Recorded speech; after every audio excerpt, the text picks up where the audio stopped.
Come on by and have a bite at the Crossroad Diner, the place where your spirit goes when it might be time for you to think about changing direction and weighing that decision. Welcome back to the Crossroad Diner. I'm your host, Steve McCurdy, and with me today is a longtime friend and an incredibly talented young man, Benjamin Jaber. Welcome to the Crossroad Diner. Hey, thank you so much. It's great to be here. Thank you so much for having me. It's my joy. Was unexpected, but well, really great. It's great to see you. It's good to see you. Long time. The function of the diner to me is that as people go through life, particularly folks who are going into or are called into fields of endeavor that don't have a typical ladder of progression, that they face some challenges that folks who, maybe an accountant starts in an assistant job and then works their way up. Folks in music and the arts don't have that same kind of ladder, and it's easy to get discouraged. And so what I want to do is talk with people who have climbed their own ladder, made their own ladder, and talk to them about their resolve and how it came about and some of the challenges they face. So let's back up and talk. You are a musician, and just give us a little overview of what you do in the course of a year. Yeah, well, so I live in San Diego, California, where I've been for going on 15 years or so. I got here in 2008. Starting with a 1-year contract with the San Diego Symphony, where I am now since been principal horn. And I started here, though, on a 1-year contract, which at the end of that year, there was an audition. And I, by then, had decided that I would be interested, in having the position. And so I took the audition, and I got very lucky, and here I am. And before that, I was living in LA for about 4 years. And so I still maintain a fair amount of activity there, doing freelance work, doing recording for film and TV. And so try and keep as busy as I can, I remember a post that you did where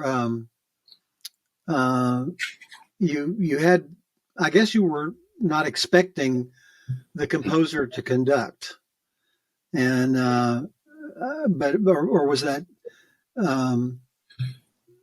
I don't know what that would have been. Williams, when John. Was it John Williams?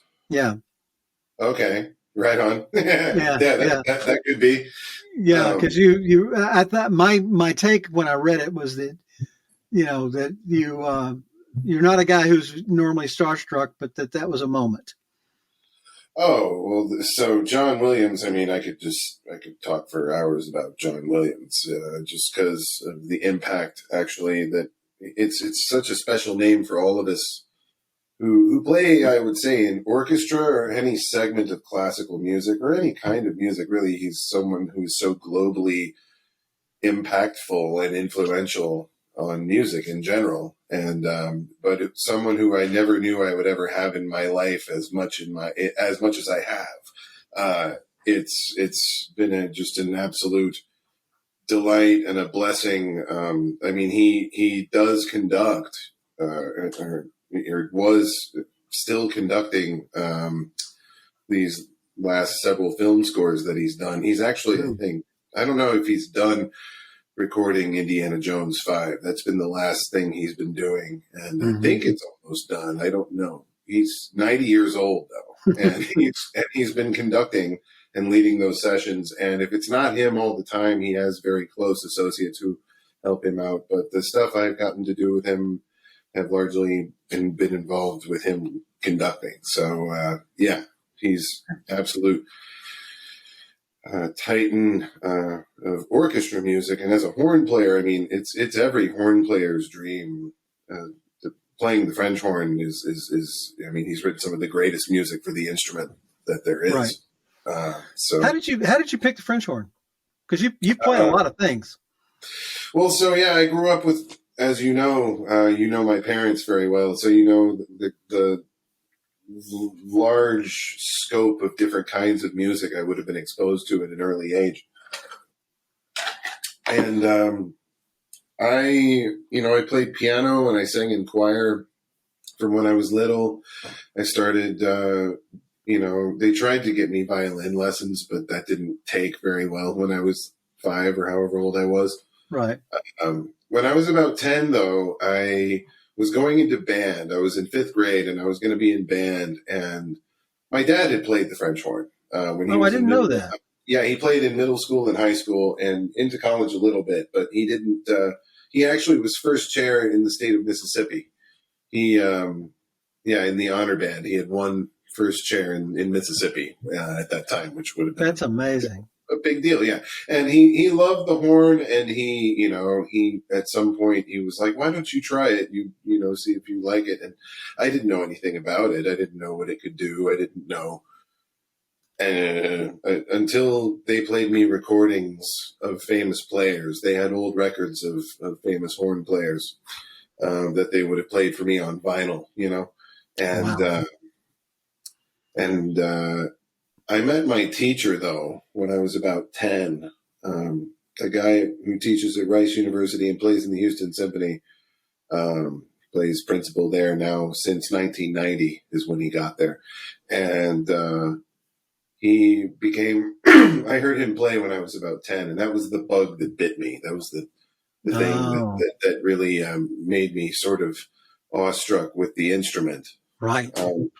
And at that time, it was weird, though, because I still didn't know anything about orchestra. Like, I would have gone to some concerts and I would have seen operas and I would have heard orchestra stuff, but I didn't really know about orchestra or the horn in the orchestra. And like a lot of people who get into orchestra as a career, usually have some sort of moment when they're young, like they go and see something that makes them want to do that, right? Right. And that didn't happen for me until later. Like I was really sort of struck with the horn and its music, and then only through the horn did I know anything about or learn anything about the orchestra, as a Wow. career or anything. So, Did you ever want to do anything other than music? Did you ever have any other ambition?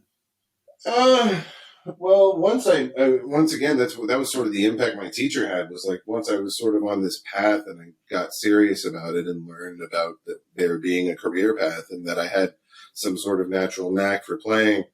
I just kind of went with it, and it became kind of my all-consuming thing. I wound up going my senior year of high school. I spent at a place called Interlochen Arts Academy in Michigan, and which was Right. a huge blessing was bestowed on me. My teacher recommended that I go there.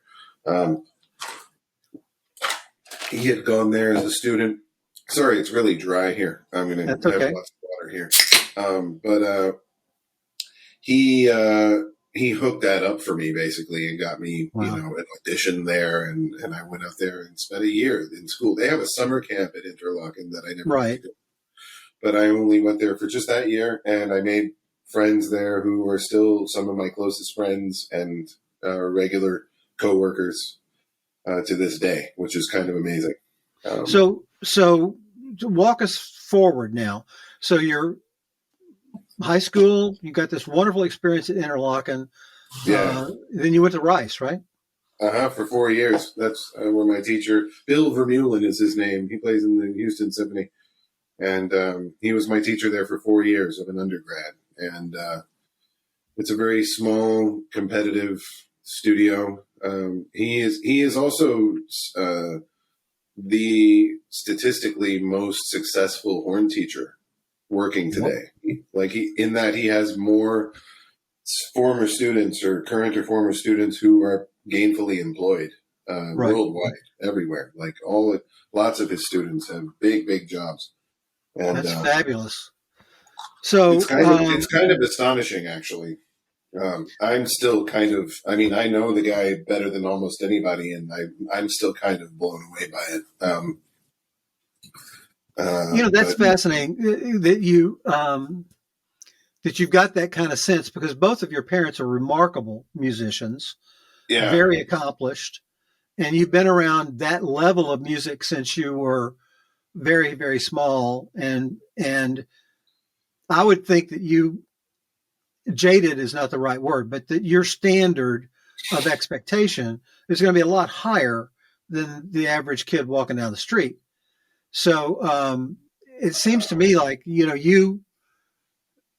had a lot of support, I would think, in not only in a great teacher, but also at home. Oh, absolutely. I mean, absolutely. There's no question. I wouldn't be anywhere without my parents at all with this, who have supported me 100%. And I mean, I was just saying, they were just here a couple of weeks ago. They came out to see a show, and just they're a lot more. They're starting to enjoy what seems to be some semblance of a retirement, though they don't. Dad will never ever retire. No. And they're starting to take more time for themselves and be able to do things like take a spur of the moment trip out here to see me, and they don't get to come out all that often. We just got married back in June, and the whole family was out here for that. It was a small wedding, but it was mostly family, and Audrey's got a big family. So, but anyway, yeah, they're absolutely 100% instrumental. So, but you're in school at a very, very prestigious school and a very prestigious music school. Mm-hmm. I would imagine, though, that working in the industry, you have had a lot of acquaintances who did not have that kind of support and conviction, and maybe had to acquire it in some kind of a way. Am I right or wrong?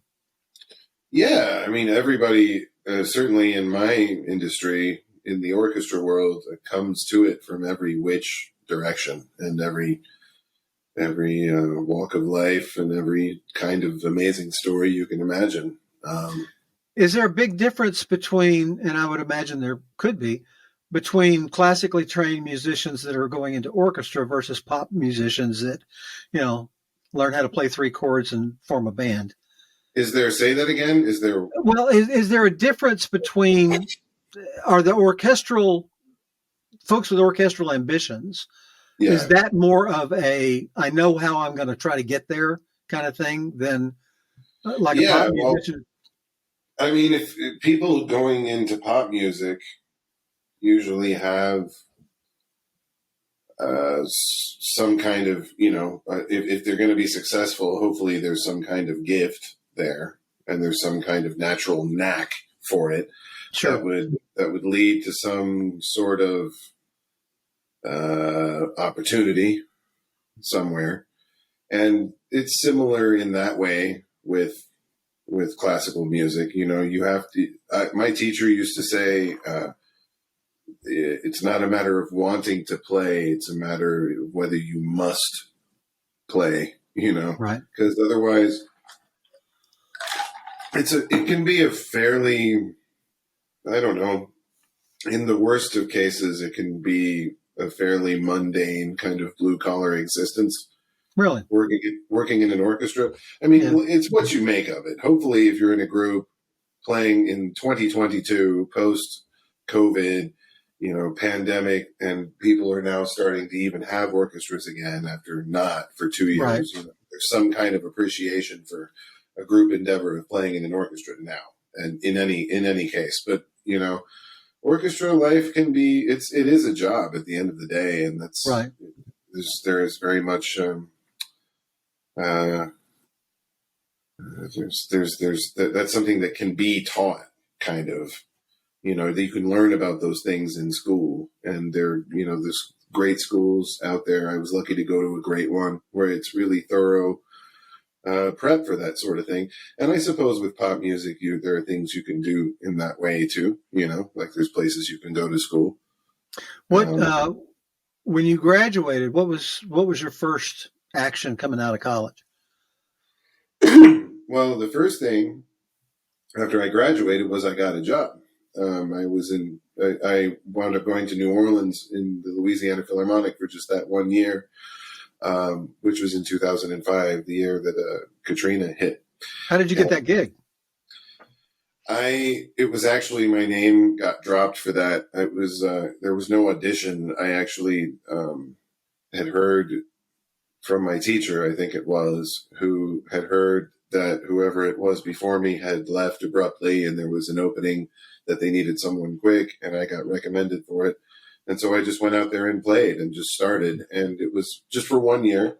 Yeah.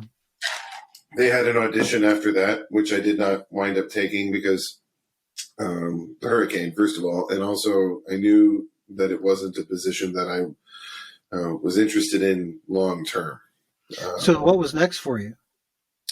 Well, by the end of that year, I had established kind of further connections in Los Angeles. I went out there to visit. I had been out there to visit a couple of times, and I had done a tour that went out there. There was a brass group that I played, a tour that went on for about a month or so, and which was great fun. That would have been that same year. Yeah, that was in New Orleans, 2004, 2005.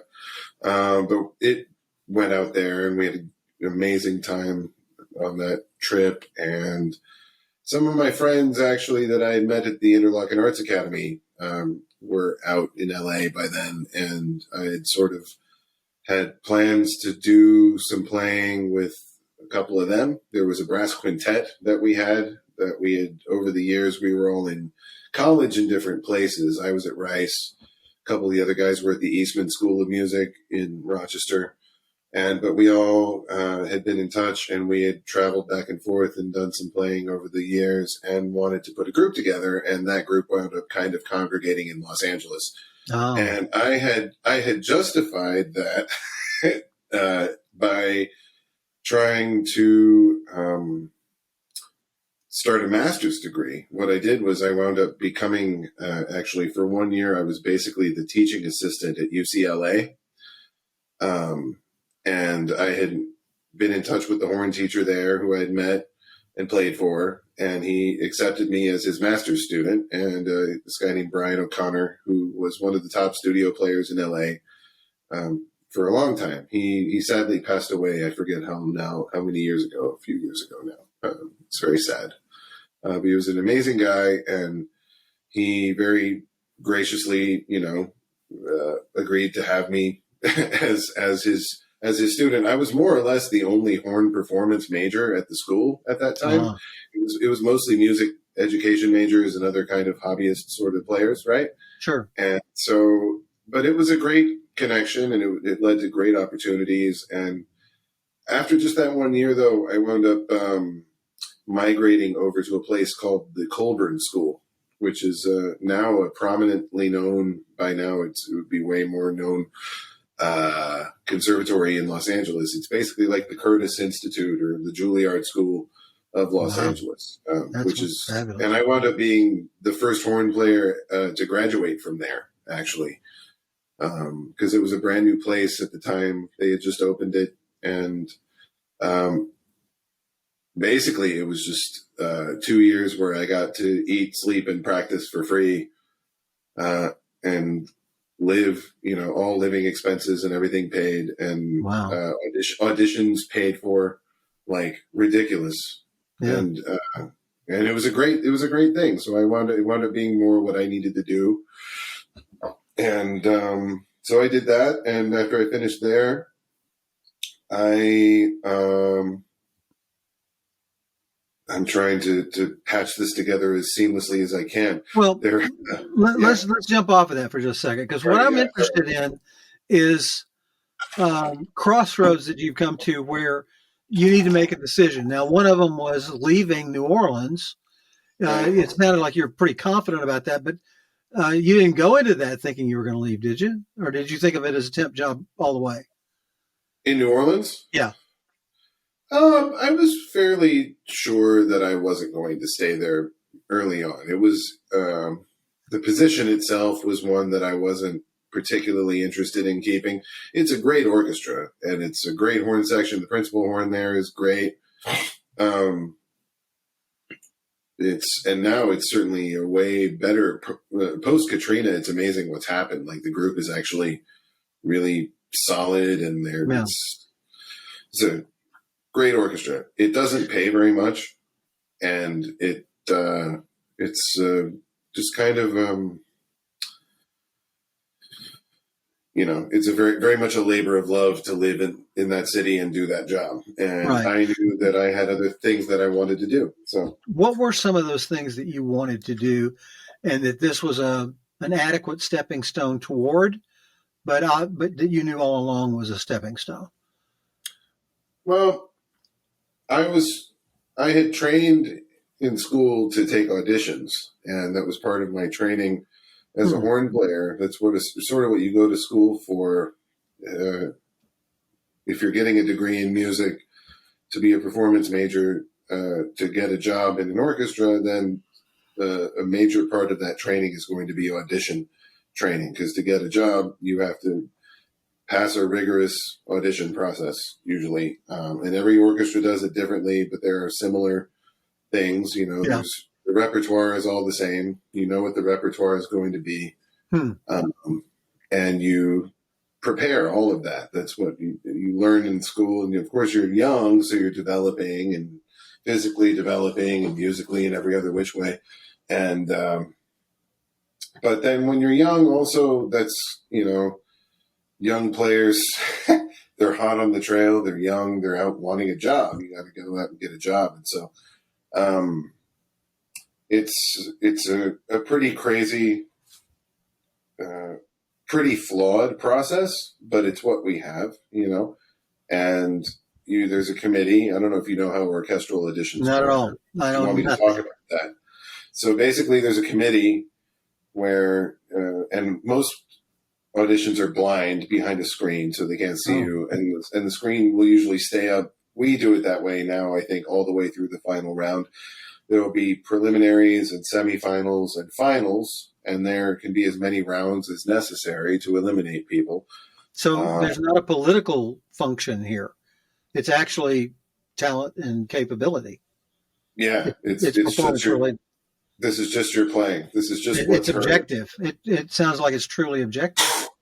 Yeah, and it's a committee of people from the orchestra and the music director listening, and who will usually be there in the final round. Will be when the music director gets there. When I auditioned here, when I took the audition after playing the 1 year position here, there were about 100 people, and that would have been. Those were horns. This is all horn players. This is just for 100 horn players. 100 horn players. How long does this process take? Vying for one spot. This will take over 3 days, maybe 4 days. Wow. And you can split it up. Orchestras will sometimes split it up over the course of a long time. You'll have the prelim and semifinal one weekend, and then you'll have the final round like a few months later or something. Wow. And they may or may not fly you back. All of this is at your own expense. None of this is paid for by anybody except you. And then you fly somewhere far away. You stay in a hotel. You eat. You pay for all of that stuff yourself. You transport transport your bass or your tuba across the country, and you buy an extra seat. You do all that stuff. Goodness. Yeah, it's crazy. And I wound up taking about, all told, I counted them once. It was at least a dozen auditions, and someplace multiple times. I came to San Diego in 2008, and I played just a private audition, basically, for the conductor and for a few committee people, and that led to a year position. And again, because someone had abruptly left, and then at the end of that year, they had the full-time spot, and I got lucky. And it doesn't sound like it's luck, Ben. It sounds like it's very, very competitive and objective. Yeah, well, you work really hard and you build consistency, and it takes just a lot of consistent preparation to It's like just the competition of it is very much a mental game. There's a lot of sitting and waiting. You go in cold. So have you arrived at where you're going, or is this, I'm going to do this for this many years and then I want to do that? Where I am now? Yeah. Oh, well, I'll be Or is 41. that top secret? Is Well, that stuff you don't want publicized? it's it's an interesting time for me. I'll be 41 in January, and my group here, San Diego Symphony, we've been on a crazy ride together, and the orchestra at the time I joined it was still in a bit of a state of flux. There were lots and lots of people coming and going, and people who had been there a long time who were retiring and moving on to other things, et cetera, et cetera. And the orchestra had kind of historically been known as a bit of a stepping stone group because it had been in financial trouble in the past. And then there was a huge shift in that where there was a major donation made by our primary donors here. Right. And so the orchestra started turning into more of a destination group, and Right. which has been great because it's meant that, a lot of the same people that I came in with, we're all still here. It's been easier to stay here because it's artistically grown and financially grown and every other which way grown here. And I mean, we've kind of had a lot going for us. We have a new venue that we just opened last year. I don't know if you've seen in the news. We opened our waterfront venue where we play in the summertime has become now where we're playing full time because our concert hall where we play most all the rest of the time is there now being renovated, and it'll take another year for that to get done. So we're playing at this new place all the time, and it's become a pretty groovy existence here. Like I between playing in the orchestra and doing all the other extra stuff that I do, it makes for a really complete kind of existence. And any other place I were to go, it would have to be something really, really worthwhile. It would have to be like a really, really lovely place to live, or some sort of way of paying for it all. Do you have an ambition to conduct? Not really. Certainly not the way people do to do it. But no, there are people who do that though. And that's how a lot of conductors happen. They start out playing instrumental. Well, I've got a couple of things that I need from you. One is having you decided early on, and a lot of folks in I would think the orchestral side do make that directional choice very early on. So counsel, the advice you would give to a person who's on the cusp there, and it's just all this uncertainty in front of them. What kind of thing would you want? And while you're thinking about your response to that, the other thing I would like is for you to play, if you can, one of the wonderful whimsical Irish pieces on that cat in a bag that you. What is that thing called? It's not a bagpipe. Yeah, we haven't even talked about that. I play Irish music in my other life, which is something I got into when I was a little kid. And they're Irish bagpipes, the Irish uilleann pipes, that funky Uilleann word that you see that looks like Julian or something. It's pronounced uilleann, and rhymes with chillin', and it's a crazy bagpipe. I have them here. I wasn't sure what you wanted me to play or not for you. Well, if you're willing, I'm putting you on the spot, but it's so much fun, and it's so different from what some folks expect, I think, from an orchestral standpoint. And you have, since you were a little boy, and you come by this honestly, because your dad is the most whimsical human being I think I've ever known. Totally unpredictable, and his sense of humor is just way out there. But I have followed you on Facebook. I've played some of those numbers. I'm Scott Irish myself, Yeah. So I'd love for you to do that. But Yeah. while you're rigging up for that, do you have counsel that you would offer to a young musician who's contemplating a career? Do it if you must. Don't have a fallback plan. Ooh. Because if you have a fallback plan, you're only going to do one thing, and that's fall back. And know that what you're going to do is really, really, really hard, and you are going to be discouraged, and you are going to want to quit. And I watched plenty of people over the years, people I was in school with. It was a crazy sort of thing to watch when you go into an environment like a music conservatory where everybody's seemingly there, and got in, and everyone around you is unbelievably talented, but also everyone around you. I mean, if you're speaking to someone, if you're talking to someone young, if what you mean by someone who's just on the cusp of a career, someone who's younger. I mean, when you're young and you're college age, especially, they say you're not supposed to know what you're going to want to do with yourself.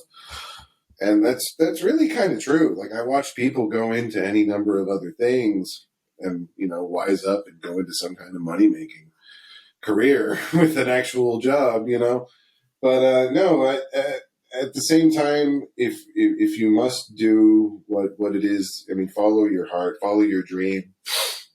All the classic cliched bits are absolutely, sort of necessary to hear for all of us in the creative world, because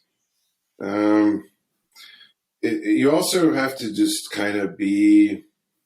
For me, I've had to try to maintain kind of a brutal honesty with myself artistically, and largely because of kind of the variety of things that I do. Like, playing Irish music is something which I'll, if you want to talk more about that, like I have none of that in my family. It was something that I got into purely on my own. We had a family friend who played Scottish pipes and Irish pipes growing up, and who turned me on completely to all of that with recordings, and it was just purely my own interest that What appeals to you about it? Well, I was way into Scottish pipes for a minute. Like, I actually tried playing Scottish pipes for a while, and I'll probably take them up again once I stop playing horn. I have it here, by the way. I can just show you really quickly. Sure. Here's the horn. Hey. Here's the French horn. And, can you give us Luke thing? Which one? Luke Skywalker. Yeah. I don't know if Star Wars is legal on here. Is this legal? Oh. Copyright? I don't know. If yeah, legal. You're right. That's probably right. So something classical.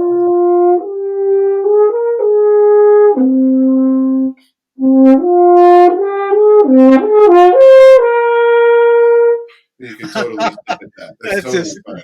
It just fills my heart. No one will ever know. No. Yeah, nobody listens to this podcast. Here's the horn.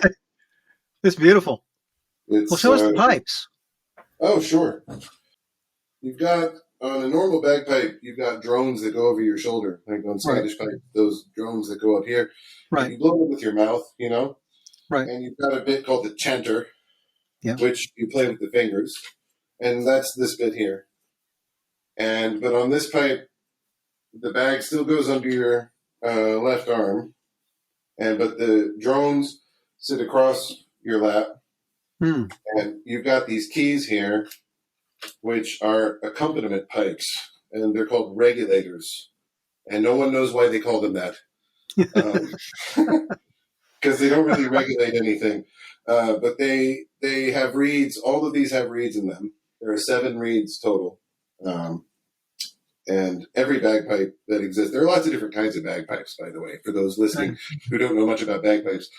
Scottish pipes and Irish pipes being maybe the most prominent types of pipes.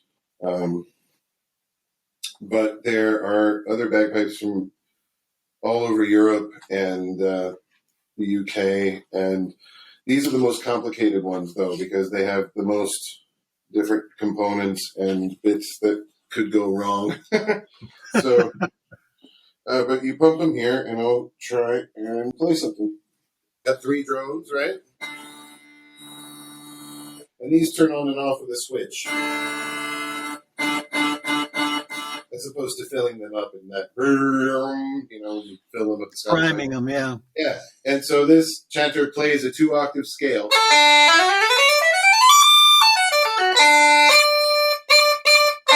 And I could move the camera to show you, but I'm putting the chanter on my knee here and stopping the sound so you can play short notes.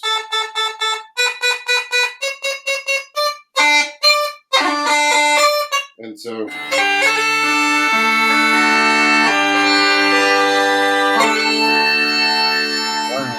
you have almost like an organ. It's like your own little personal pipe organ.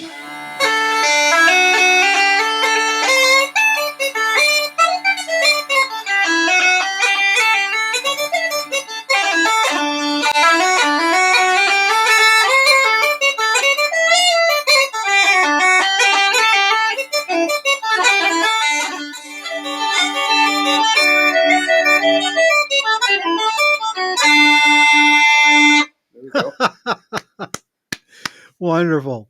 So, if I understand you correctly, your counsel, the counsel that was given you, was do this if you must.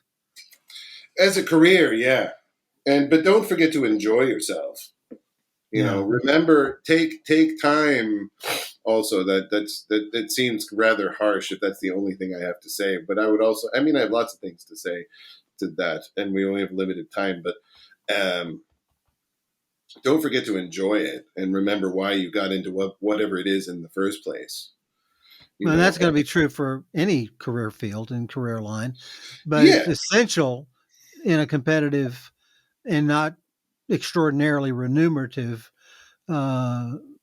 career. And you got to have the passion, and that passion's got to manifest itself in talent and deliverability and performance, but also in paying off that desire and that hunger.